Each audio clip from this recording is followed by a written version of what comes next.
aggravates as whether inflammatory options like PRP are usually not strong enough and cause too much downtime. These are quite common in NFL players.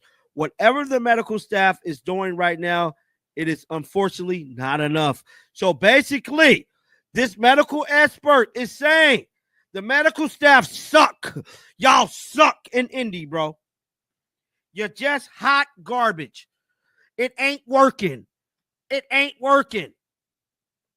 Now, this is Satou Sabali's withdrawal from the 2025 All-Star competition has sparked widespread attention following initial reports from Coy Peterson on social media platform X. Sabali, originally selected for Team Clark, announced her inability to participate in the scheduled All-Star festivities. Through a comprehensive Instagram statement, Sabali outlined the reasoning behind her decision. She detailed her intensive 2-week rehabilitation process following an injury, with dual goals of rejoining her Mercury colleagues at the earliest possible moment and maintaining her all-star starter position. Now, this is the play that is in question. I know we watched this earlier, but this is the one that is in question. She was holding it, bro. Caitlin Clark knew she was hurt, bro. She knew it. She crying, bro. Just as a father saying this is so just unfortunate, bro. So damn unfortunate, bro. Despite extensive recovery efforts, Sabali recognized that her physical state demanded extended healing time, preventing her weekend participation. While expressing frustration with the circumstances, she reaffirmed her dedication to achieving full fitness during the break period. Her primary focus centers on delivering maximum value to her franchise and the X Factor organization as they work toward their championship aspirations. Though unable to compete, Sabali confirmed her Thursday presence in Indianapolis for what she termed the weekend's most crucial element, participating in collective bargaining negotiations. She voiced her honor at being included in the WNBA Leadership Collective and pledged to stand with colleagues in pursuing an agreement that reflects both the league's present state and future trajectory. Unfortunate, bro. So damn unfortunate, bro. So he's saying, the doctor's saying that they suck. The medical staff suck. He says right here. And so let's pull up this doctor. Medical doctor, PRP Stem Cell Sports Family Board certified. So he is a legit doctor, bro.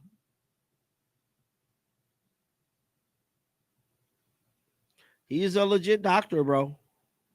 Her announcement ended with encouragement for all X Factor participants, signaling her planned swift return to competition. This departure constitutes a notable event, especially considering the infrequency of all-star withdrawals and Sabali's league standing. Subsequently, focus shifted to the Indiana Fever's media session, where head coach Stephanie White discussed multiple subjects concerning recent team performance and the approaching all-star intermission. The session encompassed various elements including fixture complications, squad readiness, and roster oversight, addressing inquiries about challenging schedules featuring consecutive contests and extensive travel. White highlighted the professional expectations inherent in such difficulties. She observed that every franchise encounters comparable scheduling burdens and underscored the necessity of thorough preparation, concentration, and detailed scouting attention rather than fixating on calendar concerns. He let it be known, dog. They suck. The medical staff suck, bro. This is horrible, bro. Someone tell Feed the players aren't kidding. I'm kind of starting to wish, man. Caitlin would have just waited to come back to All-Star game. You know what I'm saying? At this point, like, concerning the All-Star pause and its team implications, White recognized Indiana's hosting responsibilities while emphasizing the organization's exceptional preparatory work. She predicted that participants would value the event arrangements. Nevertheless, she stressed her squad's requirement to emphasize recovery, physical maintenance, and mental respite throughout the All-Star duration. White highlighted the criticality of post-break preparedness, observing that her team must return completely ready and concentrated rather than incrementally establishing rhythm. The resumption phase would demand instant elite level execution without accommodation periods. Point, like, She hella hurt right now. The All-Star game is in what? 3-4 days. She's supposed to be participating in the 3-point contest. Doubt if that's going to happen. She's probably going to need a replacement. Came back too soon. Growing pools usually take months. This is just an ugly situation, man. That's the hood at the stop. I don't know, man. There's just so much stuff going on within this league. When questioned about squad morale following recent challenges, White characterized the team's disposition as steady. She referenced pre-game conversations where athletes recognized their interdependence and dedication to cohesion. The coach portrayed adversity as a development opportunity, expressing faith in the team's capacity to extract lessons from difficult situations. The discussion addressed the squad's adaptation to competing without Caitlin Clark, acknowledging the substantial variance in team chemistry with and without her involvement. White conveyed confidence in both arrangements while recognizing the modification required when essential personnel are unavailable. She emphasized the professional obligation to adjust rapidly, particularly considering the compressed time frame between contests. Oh man, there's just so much stuff going on within this league. Somebody said she came. I don't think she came back too soon. She was out 2 weeks. And then we got to remember she was out, what's that, a month? She was out for a whole month. Before those 2 weeks, Caitlin Clark, John, and all of the chat, have a great night. Shout out to you, Jules. I doubt of Caitlin Clark. I don't know, man. I don't know if she play All-Star break. I just yes. Despite challenging conditions, White noted that the team preserved unity but executed below customary benchmarks. She linked this to being marginally unsynchronized rather than insufficient dedication, stressing the requirement for elevated standards and experiential learning. The media session also featured positive developments, including Kelsey Mitchell's milestone of exceeding Tamika Catchings for franchise three-point records. White celebrated this achievement, acknowledging Catchings' position as an organizational foundation and Hall of Fame member. She praised Mitchell's exceptional offensive contribution and guidance, particularly her capacity to generate opportunities for herself and colleagues while delivering critical shots. Yes. I don't know what this is. I'm going to call you on the league.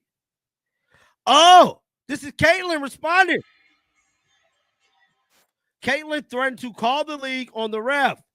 He must have, bro. What did dude say to Caitlin? Because that's the same referee from earlier.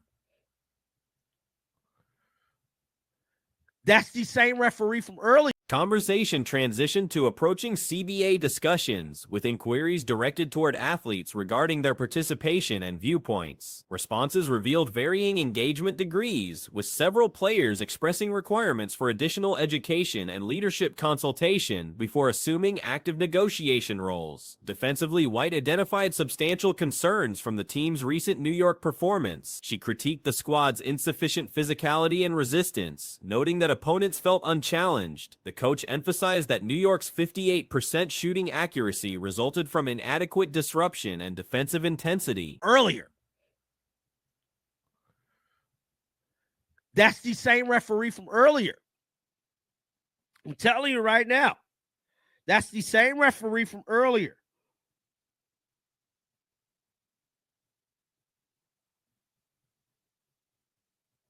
So I'm trying to see. So the press conference has not came out yet. Let me see how the Connecticut Sun press conference came out, because I don't believe that one has dropped yet either. Bro, that was so. White acknowledged New York's excellence as both offensive and defensive units, recognizing their Olympic caliber and comprehensive talent. She attributed defensive failures to providing excessive operational room for skilled opponents rather than effort deficiency, emphasizing requirements for smarter execution and enhanced disruption. The media session concluded with acknowledgement of Caitlin Clark's WNBA Player of the Year recognition, with White praising her continuous achievement, accumulation, and precedent-setting accomplishments. She drew parallels to league icons including Brianna Stewart, Aja Wilson, and Sue Bird, noting how contemporary athletes benefit from observing their predecessors while working diligently toward comparable excellence. 50-50 chance Caitlin Clark leaves Indiana after a rookie season. No, after rookie season, after rookie contract is up. Because I have a feeling that with all the restricted free agency and everything, I think they're going to try to get rid of all coring out of the CBA. I don't think coring is going to be a thing. I don't think coring is going to be a thing in the CBA. And obviously, look, you're going to have to core players, and they're going to have to core Aaliyah a year earlier than Caitlin. And if they're scared Aaliyah's going to leave. White emphasized the distinctive circumstances of current competitors who matured observing WNBA luminaries, creating a cohort familiar only with professional women's basketball environments. This background, according to White, enhances their commitment and gratitude for received recognition. The overall media session atmosphere reflected an organization and team committed to learning from recent obstacles while preserving optimism about future achievements. The convergence of Sibley's absence and the team's recent difficulties established a multifaceted narrative surrounding the All-Star intermission, with various storylines intersecting around athlete wellness, team execution, and league-wide negotiations. Have to core Aaliyah a year earlier than Caitlin, and if they're scared Aaliyah's going to leave, and if they're like, oh, we want to core and trade Caitlin, then Aaliyah leaves for nothing, and Caitlin leaves for nothing. It's a bit of a weird one. It's a weird situation, but you can see, and this is one of the more important things. You see this right here. You see this right here. This is Caitlin's agent. This is Caitlin Clark's agent. Current circumstances appear concerning for basketball supporters as operational suspension threatens.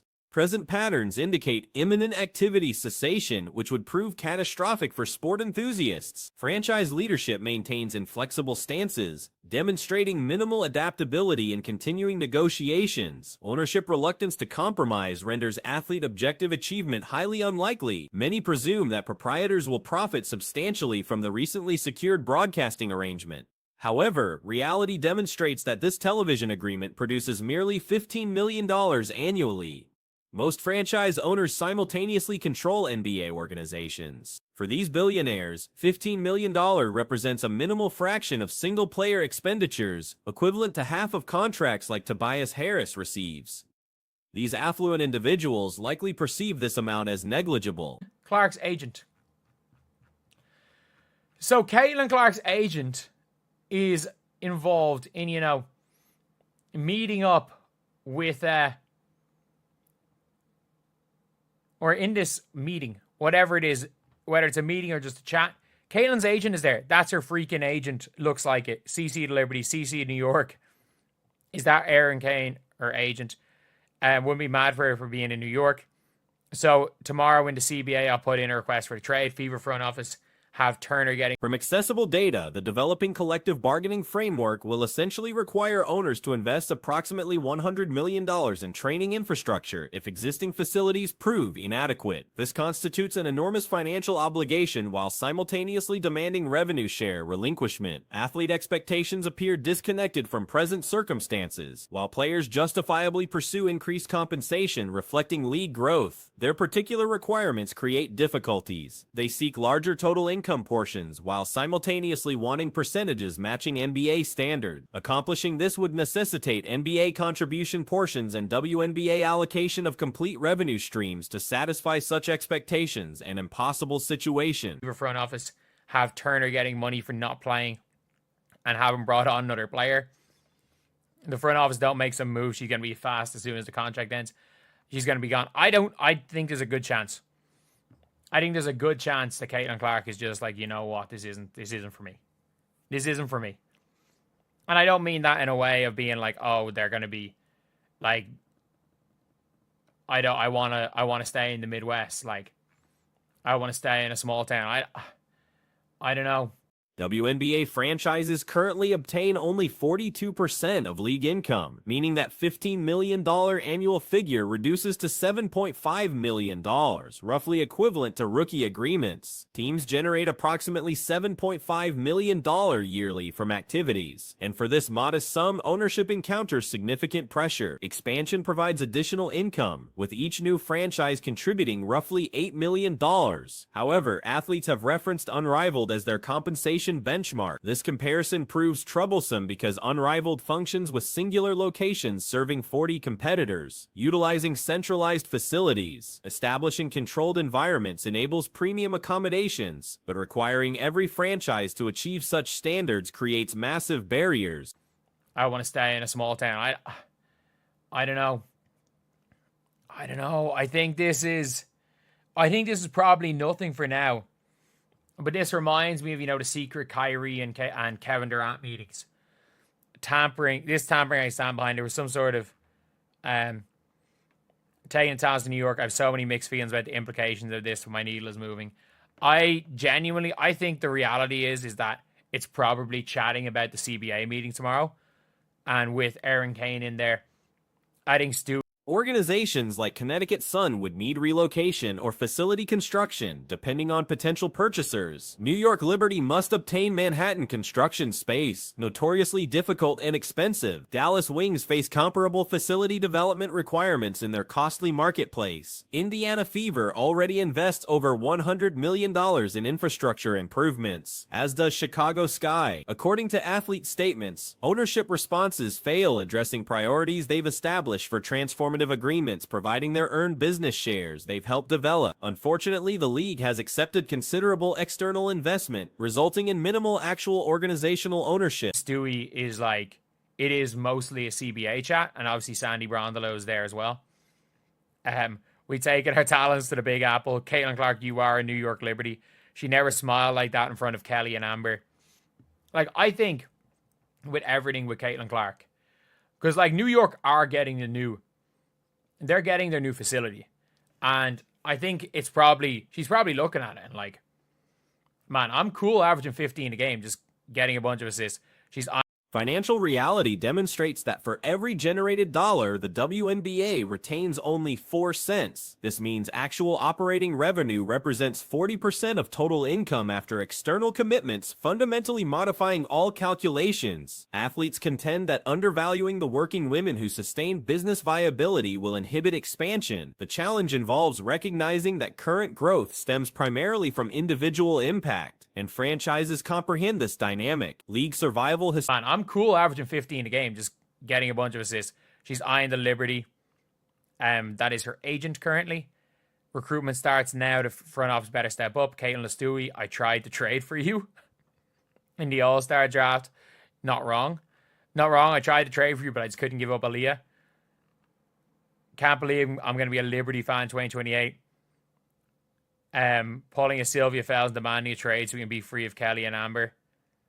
Like, rather travel to New York for a Caitlin Clark game than Indiana. I mean, attendance and viewership discussions become misleading when examining comprehensive data. Strong attendance figures originate primarily from Golden State Valkyries and Indiana Fever. Television ratings derive almost exclusively from Fever contests. Two franchises essentially support complete league success. Works for a Caitlin Clark game than Indiana. I mean, I'm going to be only for... I mean, you know what? Yeah, I'll be gladly able to go to New York by the time that happens. I'll be almost certainly able to go to America next year. When everything dies down, I'll be well able to go to America next year. If not, I'll go courtside in Toronto. It is what it is. But like, you can just see here, like, New York Center. While some organizations will achieve profitability, others function at substantial losses. Connecticut Sun likely loses millions annually, and now confronts demands for advance investments of $100 million per franchise. Ownership must provide this capital before negotiations commence, covering facility enhancements and additional expenses while accepting reduced revenue portions. The current broadcasting contract undervalues the product significantly. The WNBA should have negotiated 3 to 5 times the present amount based on viewership figures. However, these measurements concentrate around one franchise, creating negotiating obstacles.